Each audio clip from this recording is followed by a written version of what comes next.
মাঠে করছো খালি শুই থাকছো গো গুদ মারানি ইডলি আসছে বাজার থেকে শুই তোমরা মোবাইল টিপছো কে কি করছো কে বিড়ি খাচ্ছো সে এলা মালটা আনবক্স করতে হবে ধরো বসি কি ফেল দিলাম মালটা ভিডিও করা স্ট্যান্ড ওই ও তাই আগে দিন বানাতে কি নিয়ে আসছে মামু যাই দিলে তো কেইছে মামু তো কেইছে শাল তোমরা তো লোক ভালো লাগো এখন ধরো বসি এদিকে ধরো বসি ধরো ভালো করে বসো বসো মজা তো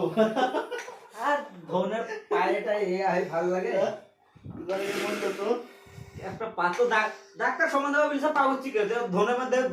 ধনের করে উঠছিল তো ভুল হইনি বলবে আস্তে আস্তে রে যে ভাবে টানছো একদম ধর্মা পুড়ি ফেল বাজারে আনবক্সিং করো তোমাদের একদম আনবক্সিং শুরু করো এখন আনবক্স তো করবো একটা এভাবে কাম পারবো কেউ যদি না সাথে আসে ঠ্যাং উপর দিয়ে করবো না করবে এ এ পায়ে লাগছে এ বাবা রে করতে বলা যে ঠ্যাং ডাক্তার উপর দিয়ে তেমনি তাই তুমি দেখবে তাল গাছে তুলছো এখন আমি বসবো না করবো মাজা পিঠ তো ধরে দেয় আনবক্সিং করবা দেখবো ভালো জিনিস দেখছো তো ভালো জিনিস তো করবোটা কি করে বলো পায়ে তো করছে ব্যথা শুতে পারলে বাসি